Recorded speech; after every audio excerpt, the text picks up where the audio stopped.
দেখো তুল্য দ্রবণ, এটা না বুঝলে তো পরের গুলো বুঝতে অসুবিধা হবে। দেখো আমি এখানে একটা পাত্র নিলাম, এখানে একটা পাত্র নিলাম, এই পাত্রে সোডিয়াম হাইড্রোক্সাইড আছে, এই পাত্রে সোডিয়াম হাইড্রোক্সাইড, এই পাত্রে সোডিয়াম হাইড্রোক্সাইড এর ঘনমাত্রা হচ্ছে 1 মোলার আর আয়তন হচ্ছে 10 লিটার। এই পাত্রে যে সোডিয়াম হাইড্রোক্সাইড আছে তার আয়তন হচ্ছে 5 লিটার, ঘনমাত্রা হচ্ছে 2 মোলার। তো এই পাত্রের মোল সংখ্যা ধরো আমি বের করি, তাহলে যেহেতু আমি আয়তন আর ঘনমাত্রা জানি, তাহলে মোল সংখ্যা কি আমরা এই সূত্র দিয়ে বের করব না? এটা দিয়ে বের করবো না? কথা বলো না। দেখো তাহলে এটা 10 গুণ 1, তার মানে হচ্ছে 10। এই পাত্রের ক্ষেত্রেও দেখো মোল সংখ্যা যদি বের করি, যেহেতু আমি আয়তন জানি আর ঘনমাত্রা জানি, তাহলে সূত্র হবে VS, ভি এর মান হচ্ছে 5, এস এর মান হচ্ছে 2, তার মানে আলটিমেটলি কত? 10 না? তার মানে একটা জিনিস খেয়াল করে দেখো, এই পাত্রের মোল সংখ্যা এবং এই পাত্রের মোল সংখ্যা কি সমান? যদি এরকম হয় যে দুইটা পাত্র, মানে এটাও সোডিয়াম হাইড্রোক্সাইডের দ্রবণ, এটাও সোডিয়াম হাইড্রোক্সাইডের দ্রবণ, কিন্তু দুইটারই মোল সংখ্যা সমান হয়, তখন আমরা এই দুইটা দ্রবণকে তুল্য দ্রবণ বলবো। বুঝা গেছে? তুল্য দ্রবণ আমরা কাকে বলবো? যদি দেখি মোল সংখ্যা সমান হয়, তাহলে ওই দ্রবণ গুলাকে আমরা নর্মালি তুল্য দ্রবণ বলবো। বুঝছো কিনা দেখো, দুইটা দ্রবণের মোল সংখ্যা যদি সমান হয়, তাহলে ওই দুইটা দ্রবণকে আমরা তুল্য দ্রবণ বলবো। কারো কোনো কোশ্চেন থাকলে বলো।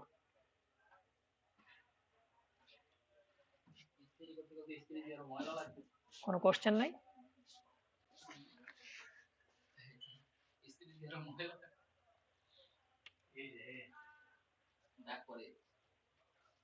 কথা বললে কিছু রেসপন্স টেসপন্স কইরো। দেখো তাহলে আমি এটাকে লিখতে পারবো এরকম, যেহেতু এই দ্রবণটা আর এই দ্রবণটা তুল্য দ্রবণ, সেহেতু আমি লিখতে পারবো 10 লিটার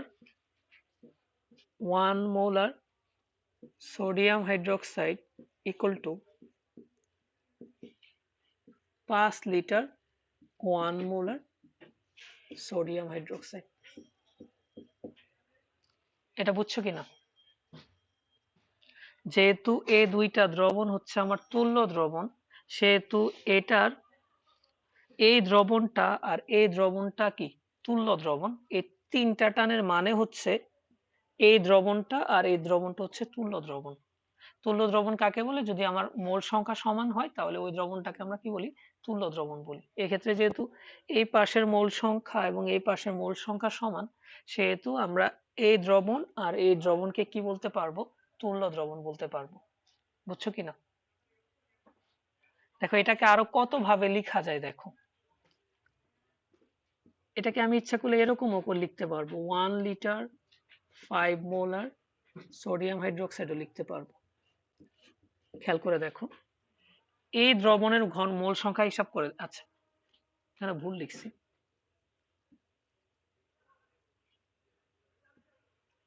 এইভাবেও আমি কিন্তু লিখতে পারবো। খেয়াল করো, এই পাত্রে এই পাশের ঘন মোল সংখ্যা কত? 10 গুণ 1 10, এই পাশের মোল সংখ্যা কত? 5 গুণ 2 10। তাহলে এই ক্ষেত্রেও খেয়াল করে দেখো 5 গুণ 10, তার মানে এই দ্রবণ এবং এই দ্রবণের যেহেতু মোল সংখ্যা সমান, সেহেতু আমি এই তিনটা দ্রবণকে কি বলতে পারবো? তুল্য দ্রবণ বলতে পারবো। না বুঝলে বলো। বাকিরা কেউ বুঝো নাই? ওকে, তাহলে আমাদের এই জিনিসটা খুবই কাজে লাগবে ম্যাথ করার ক্ষেত্রে। দেখো আমি শর্টকাট বলে দিব কিভাবে তুল্য দ্রবণ বানাইতে হয়।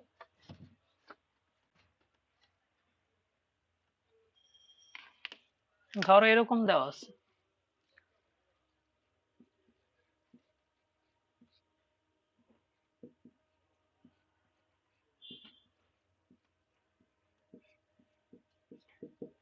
পঞ্চাশ মিলিলিটার 0.2 মোলার সোডিয়াম হাইড্রোক্সাইড, এটার তুল্য দ্রবণ বানাবো।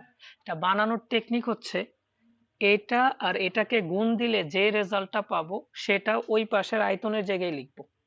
খেয়াল করো, এটা আর এটাকে গুণ দিলে যে রেজাল্টটা পাবো, এটা আর এটাকে গুণ দিলে কত পাবো? 10। তো এই 10টা আমি এই পাশের আয়তনের জায়গায় লিখবো, আর ঘনমাত্রার জায়গায় 1 মোলার লিখবো। বুঝছো কিনা দেখো, এটা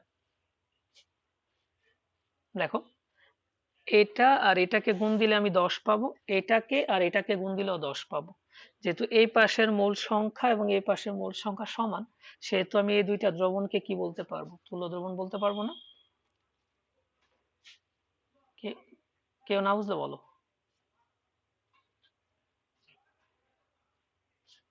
বুঝছো সবাই?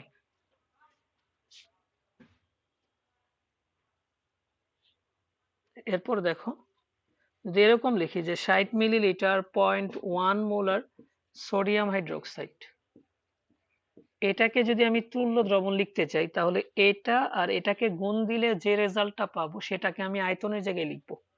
এটা আর এটাকে গুণ দিলে যে রেজাল্টটা পাবো, 60 আর 0.1 কে গুণ দিলে পাই 6, সেটা আয়তনের জায়গায় লিখবো, আর ঘনমাত্রার জায়গায় আমি 1 মোলার লিখবো। না বুঝলে বলো।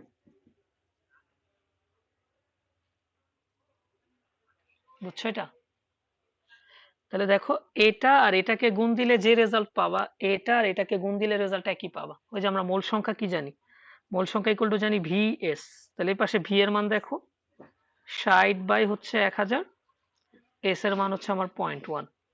ওই পাশে দেখো মূল সংখ্যা যদি আমরা বের করি, VS, V এর মান হচ্ছে 6 বাই 1000 গুণ হচ্ছে আমার 1, তাই না? এই পাশে মূল সংখ্যা যা পাবা, এই পাশে মূল সংখ্যা কি পাবা? একই জিনিস পাবা। যেহেতু একই জিনিস পাবো, তার মানে এটা আর এটা হচ্ছে আমার তুল্য দ্রব্য। বুঝছো কিনা দেখো, এটা কিন্তু কাজে লাগবে ম্যাথ করার জন্য। বুঝছো এটা? ওকে, তাহলে এখন দেখো আমরা ম্যাথ করব। একাধিক অ্যাসিডকে একসাথে মিশালে মিশ্রণের ঘনমাত্রা কত হয়, মিশ্রণের পিএইচ কত হয়?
দেখো, আমার কাছে 50 মিলিলিটার 0.2 মোলার HCl আছে একটা পাত্রে, আর একটা পাত্রে 10 মিলিলিটার 0.5 মোলার সালফিউরিক অ্যাসিড আছে। তো এই দুইটাকে আমি এই পাত্রে মিশালাম। তো মিশানোর পরে মিশ্রণের ঘনমাত্রা কত এবং মিশ্রণের পিএইচ কত সেটা আমরা বের করতে চাই। বুঝা গেছে? বুঝছো কিনা কোশ্চেন? আমার এই পাত্রে 50 মিলিলিটার 0.2 মোলার HCl আছে, আর এই পাত্রে হচ্ছে 10 মিলিলিটার 0.5 মোলার সালফিউরিক অ্যাসিড আছে। তো এই দুইটাকেই আমি এই পাত্রে মিশালাম। তো মিশানোর পরে মিশ্রণের পিএইচ কত হবে সেটা আমরা বের করতে চাই। বুঝা গেছে? কোশ্চেন বুঝছো? এখন দেখো, এর আগে আমার একটা জিনিস বুঝে নিতে হবে, দ্রবণ লঘুকরণ সূত্র।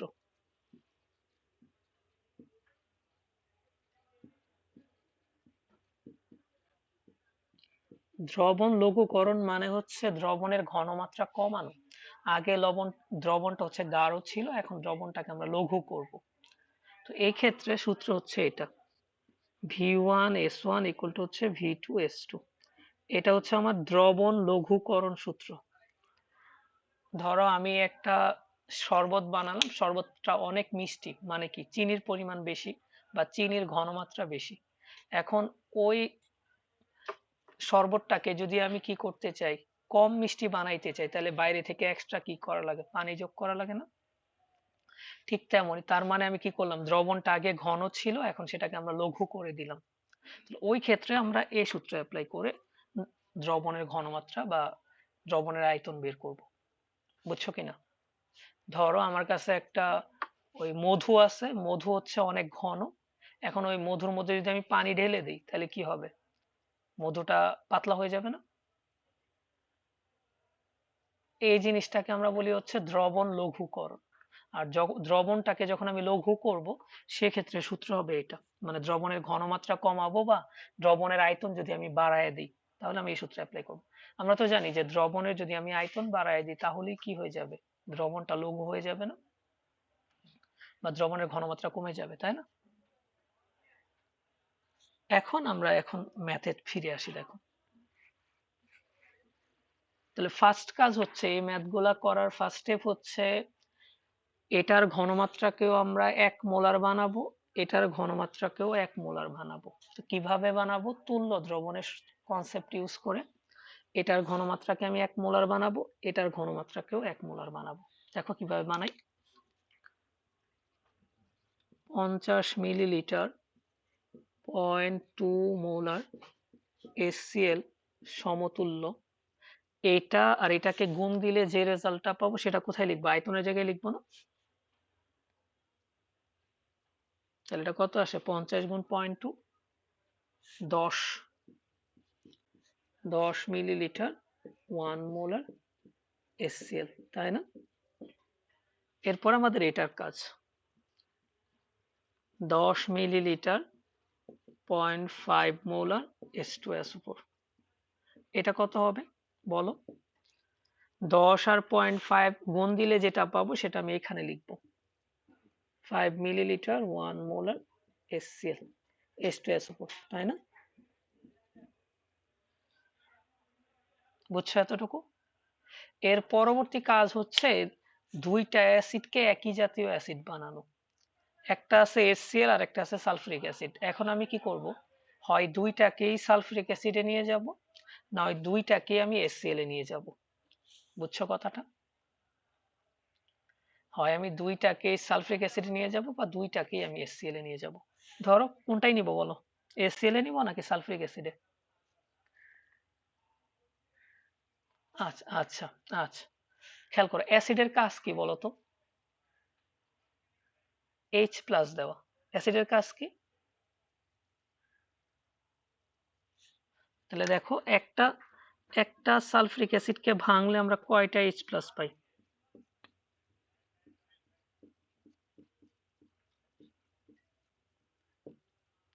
একটা HCl কে ভাঙলে আমরা কয়টা H প্লাস পাই? এখন তাহলে আমি একটা সালফিউরিক অ্যাসিড ভাঙলে আমি পাই দুইটা H প্লাস, সেম পরিমাণ H প্লাস পেতে চাইলে আমার কয়টা HCl লাগবে?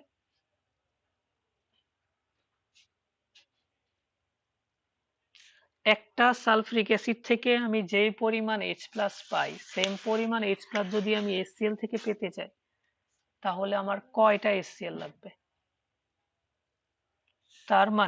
তার মানে একটা সালফিউরিক অ্যাসিড যে কথা, দুইটা HCl কি আমার একই কথা না? তার মানে আমি যদি সালফিউরিক অ্যাসিড থেকে HCl এ নিতে চাই তাহলে আমার কত দিয়ে গুণ দিতে হবে? একটা সালফিউরিক অ্যাসিড সমান হচ্ছে দুইটা HCl, তাহলে একটা সালফিউরিক অ্যাসিড থেকে যদি আমি HCl এ নিতে চাই তাহলে কত দিয়ে গুণ দিব? 2 দিয়ে গুণ দিব না? বোঝা গেছে এটা? তাহলে এখন এটাই করব। দেখো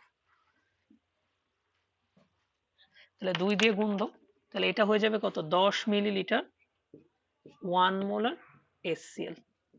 না বুঝলে বলো। অবশ্যই শুধু আয়তনের জায়গায় গুণ দিব, ঘনমাত্রার জায়গায় গুণ দিব না।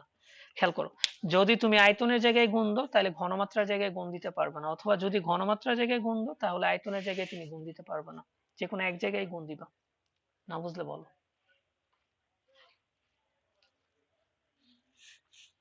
আচ্ছা এটা কেন, কারণ হচ্ছে একটা জিনিস তোমাদেরকে আমি বলি, দেখি কে কে উত্তর দিতে পারে।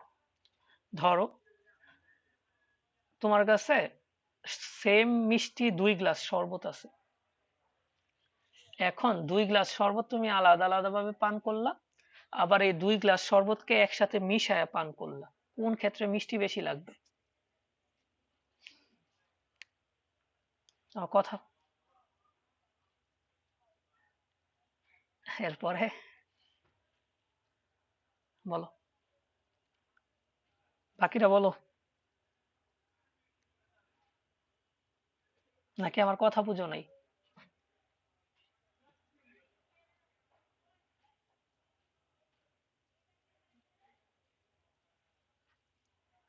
সেটাই তো কথা, তার মানে দ্রবণের ঘনমাত্রা কখনো যদি আমি ধরো 5 লিটার, একটা ধরো এটার ঘনমাত্রা 1 মোলার, এটার ঘনমাত্রা কত মোলার? 1 মোলার না? তার মানে এটা যতটুকু মিষ্টি এটা ঠিক ততটুকুই তো মিষ্টি, তাই না? এখন দুইটাকে যদি আমি একসাথে মিশাই, মিষ্টি কি 2 গুণ হয়ে যাবে? মিষ্টি তো আগেরটাই থাকবে, তার মানে 1 মোলারই থাকবে। তাহলে এখন খেয়াল করে দেখো, আমি যদি দুইটাকে যোগ করি, এটা আছে কত মিলিলিটার? 10 মিলিলিটার। এটাও আছে কত মিলিলিটার? আমরা কিন্তু এটার এটা যোগ করব, তাহলে কত? 20 মিলিলিটার না? আর ঘনমাত্রা কত মোলার হবে? এটা বুঝো নাই কেউ?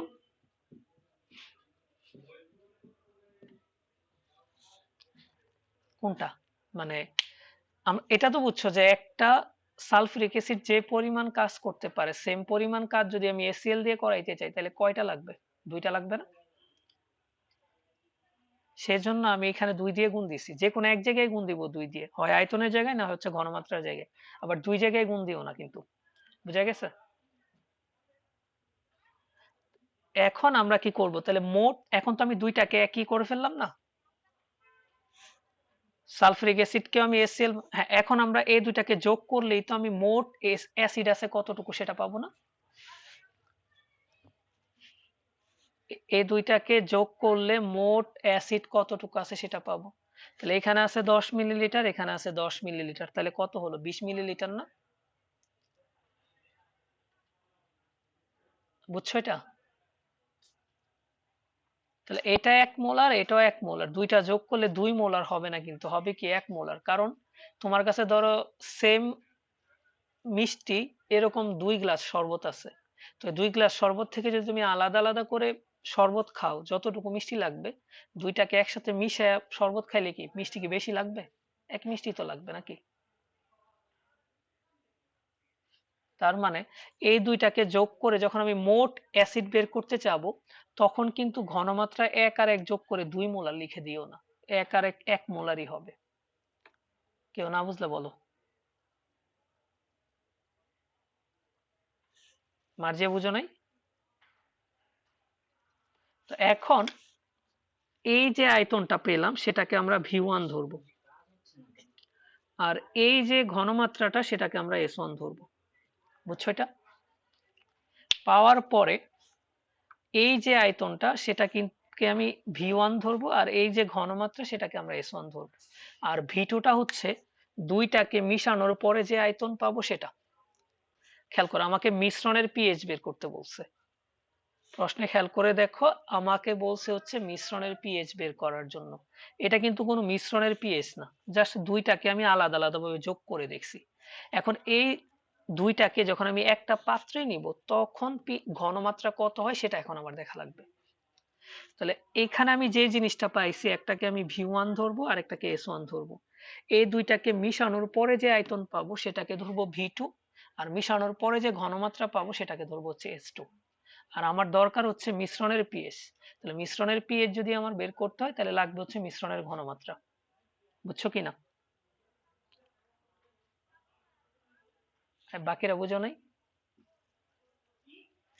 তাহলে এখন এটা হচ্ছে ভি1, এটা হচ্ছে এস1, আর এই দুইটাকে একসাথে মিশালে যে আয়তনটা পাবো সেটা হবে ভি2, আর মিশানোর পরে যে ঘনমাত্রাটা পাবো সেটা হচ্ছে এস2 বা মিশ্রণের ঘনমাত্রা।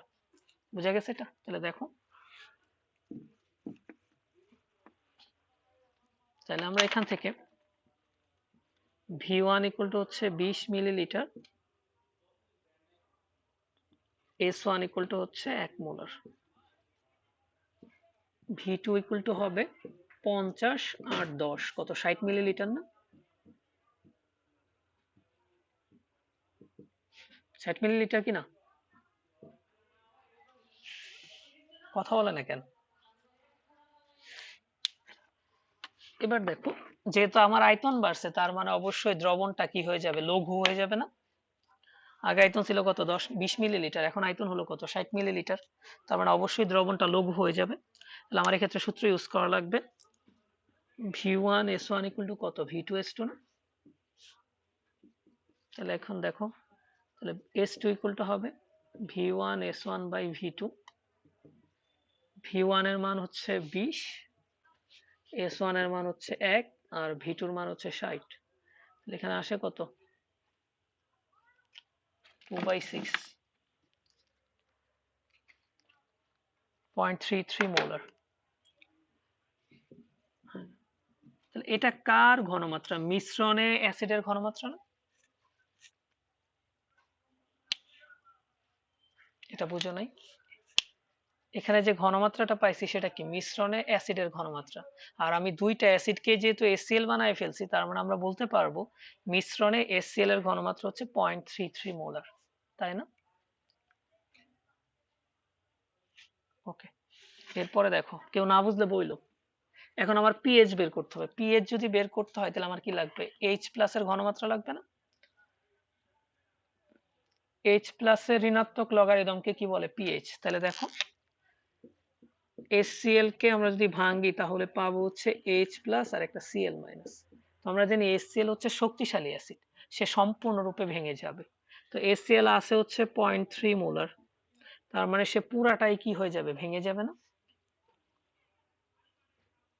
HCl হচ্ছে একটা শক্তিশালী অ্যাসিড, সে সম্পূর্ণরূপে ভেঙে যায়। একটা HCl থেকে আমি একটা H প্লাস পাই, তাহলে 0.3 মোলার HCl ভাঙলে অবশ্যই আমি 0.33 মোলার H প্লাস পাবো, তাই না? তাইলে এখন আমি দেখো H প্লাস এর ঘনমাত্রা পেয়ে গেছি। তাহলে এবার পিএইচ ইকুয়াল টু দেখো, তাহলে পিএইচ ইকুয়াল টু কত হবে, মাইনাসের লগ অফ H প্লাস এর ঘনমাত্রা। তাহলে মাইনাসের লগ অফ H প্লাস এর ঘনমাত্রা হচ্ছে 0.33। ঠিক আছে, না বুঝলে বলো কেউ।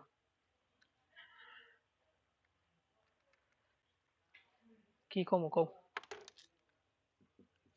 ওই থেকে দেখো, HCl হচ্ছে শক্তিশালী অ্যাসিড, সে যতটুকু থাকবে সম্পূর্ণরূপে বিয়োজিত হয়ে যাবে। দেখো, একটা HCl ভাঙলে আমি কয়টা H প্লাস পাই, তাহলে 0.33 মোলার HCl যদি ভাঙে তাহলে আমরা 0.33 মোলারই তো H প্লাস পাবো, তাই না? বুঝো নাই? শক্তিশালী অ্যাসিড দেখে সে সম্পূর্ণরূপে ভাঙছে। এ কেউ না বুঝলে বলো। সবাই বুঝছে? এবার দেখো, আমি আরেকটা তিনটা অ্যাসিড দিয়ে করবো। আগে তো দুইটা অ্যাসিড দিয়ে করছিলাম, এবার ধরো তিনটা অ্যাসিড দিয়ে করবো। এবার তোমরা নিজেরা নিজেরা কিন্তু বলবা, আমাকে রেসপন্স করবা, হ্যাঁ?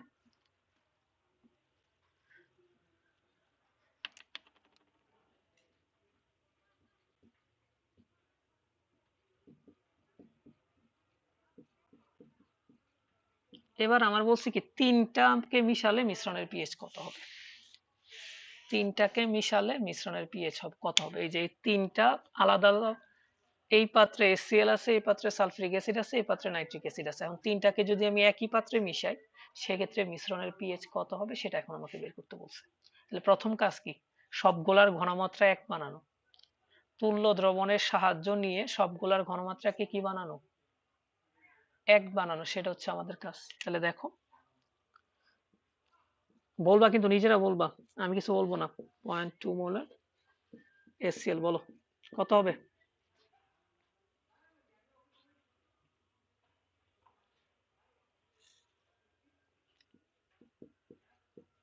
10 মিলিলিটার 1 মোলার, হ্যাঁ।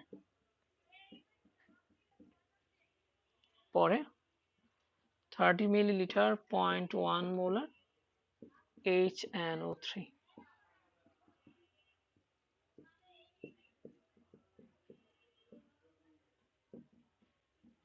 এখন তোমাদের আগে সিলেক্ট করতে হবে, এখানে তো তিনটা অ্যাসিড আছে, তিনটা অ্যাসিডকে একটা অ্যাসিড বানাইতে হবে না? তাহলে কোন অ্যাসিড বানাবা? HCl ধরো বানাই, হ্যাঁ HCl বানাবা, তাহলে সুবিধা আর কি, বুঝছো? তাহলে দেখো একটা HCl ভাঙলে আমি কয়টা H প্লাস পাই? একটা নাইট্রিক অ্যাসিড ভাঙলে আমি কয়টা H প্লাস পাই? একটা। তাহলে HCl যে কথা, নাইট্রিক অ্যাসিড তো একই কথা নাকি? 20 মিনিট। কত নম্বর রুমে? আচ্ছা ঠিক আছে, আচ্ছা ঠিক আছে। একটা HCl ভাঙলে আমি একটা H প্লাস পাই, একটা নাইট্রিক অ্যাসিড ভাঙলে আমি কি পাই? একটা H প্লাস পাই না? তাহলে একটা HCl যে কথা, নাইট্রিক অ্যাসিড তো একই কথা, কোনো গুণ টুন দেওয়ার দরকার আছে? এই কেউ না বুঝলে বলো।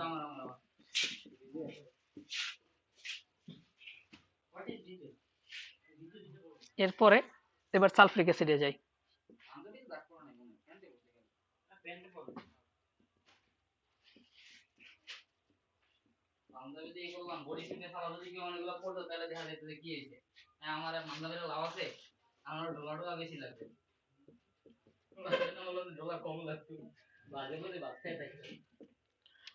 এবার কি করবো, এটাকে কি করবো বলো? 2 দিয়ে গুণ দিব না?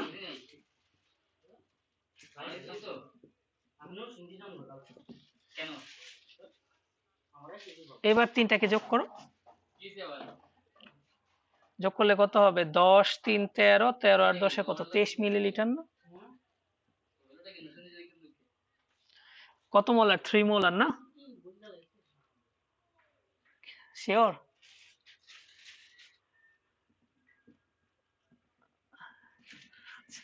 তাহলে এটাকে আমরা V1 আর S1 ধরবো না?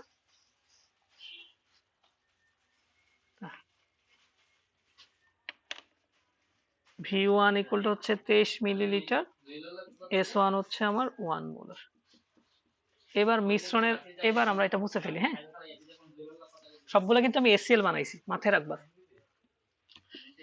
তোমরা বাসায় সালফিউরিক অ্যাসিড বানাই দেখবা পারো কিনা, আমি পারি না, এর লেগে তোমরা করাই নেই আর কি। দেখো তাহলে V2 এর মান কত হবে? 50 যোগ 10 যোগ 30, তাই না?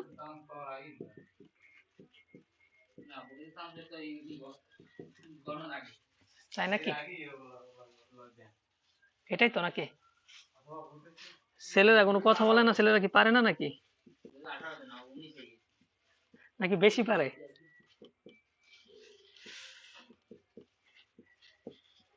V1 S1 by V2।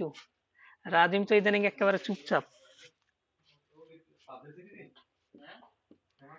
কি কোনো বিরহ চলতেছে?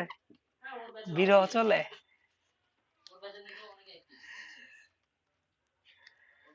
দেখো 0.256 মোলার। এটা কার ঘনমাত্রা? মিশ্রণে HCl এর ঘনমাত্রা না? তাহলে আমরা এখন মিশ্রণের পিএইচ বের করব। দেখো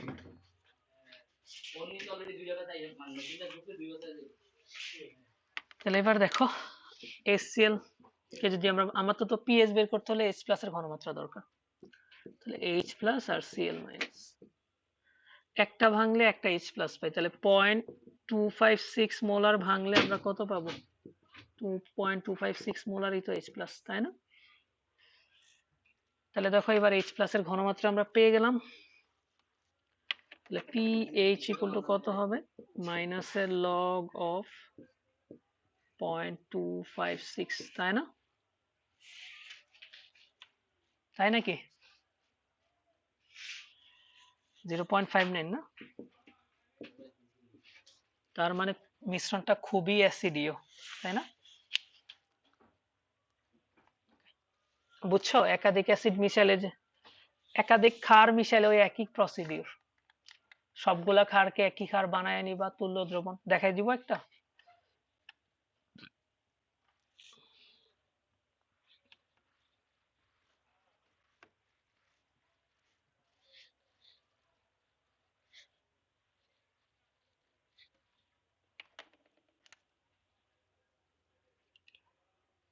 খায়রুল কি ঢাকা আছো?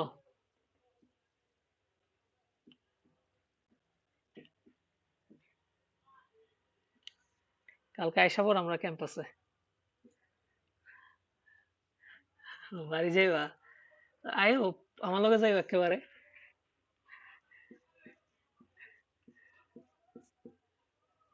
না স্যারের ভার্সিটিতে প্রোগ্রাম আছে লিখিয়া। প্রোগ্রাম প্রত্যেক দিনের।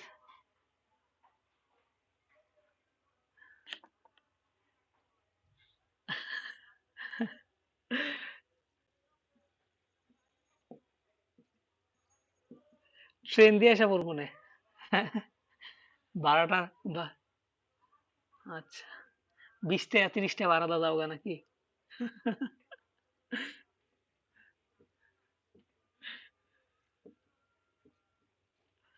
তাহলে এখন কি করব?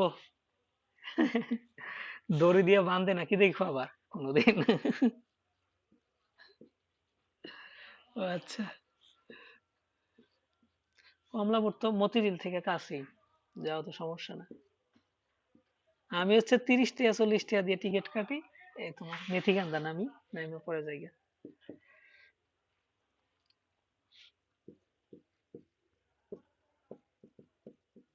এটা না,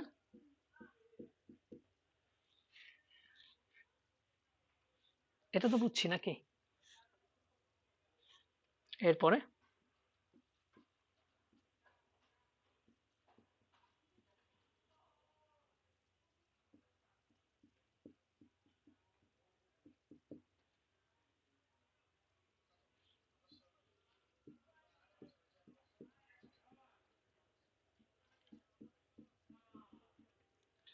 কত দিয়ে গুণ দেওয়া লাগবো?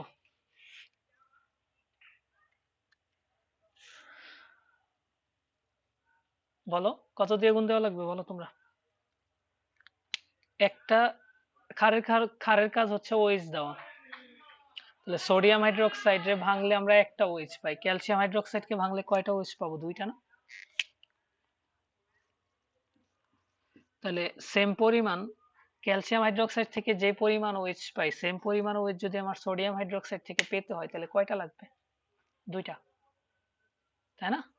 তাহলে একটা ক্যালসিয়াম হাইড্রোক্সাইড ইকুয়াল টু হচ্ছে কি দুইটা সোডিয়াম হাইড্রোক্সাইড। তার মানে ক্যালসিয়াম হাইড্রোক্সাইড থেকে যদি আমি সোডিয়াম হাইড্রোক্সাইডে যেতে চাই তাহলে কত দিয়ে গুণ দিতে হবে? 2 দিয়ে না?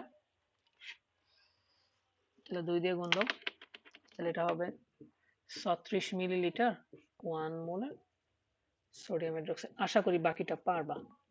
এটাকে ধরবো আমরা V1, এটাকে কি ধরবো S1 না? আর V2 কত?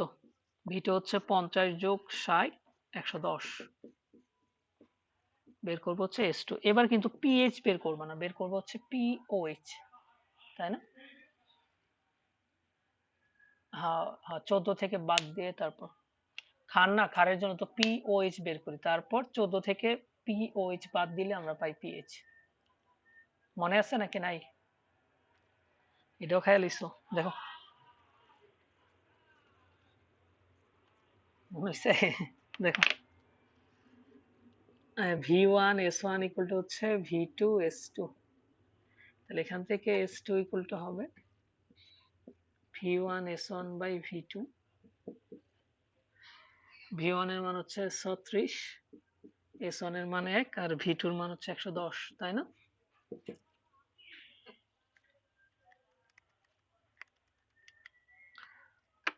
টু 7,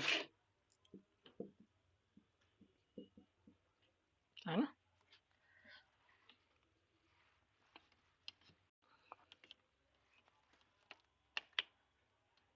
তাহলে দেখো আমি তো বানাইছি কিন্তু সোডিয়াম হাইড্রোক্সাইড।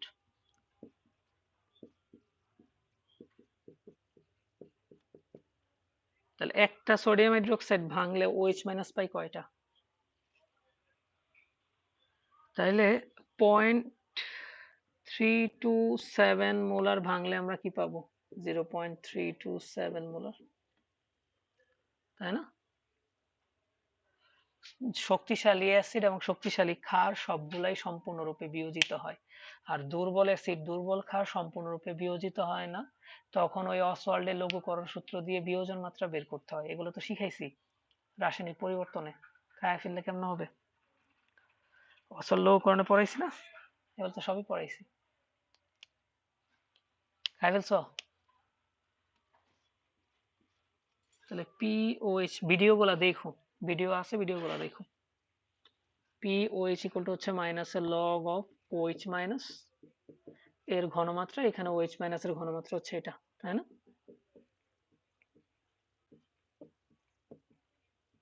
বুঝছো রাদিম? POH 0.485। এখন 14 থেকে POH বাদ দিলে আমরা জানি কি PH plus POH equal to কত জানি 14 না? তারপর তাহলে এখান থেকে PH ইকুয়াল টু কত হবে 14 মাইনাসের হচ্ছে P, হ্যাঁ, তার মানে তীব্র ক্ষারধর্মী হবে দ্রবণ, না?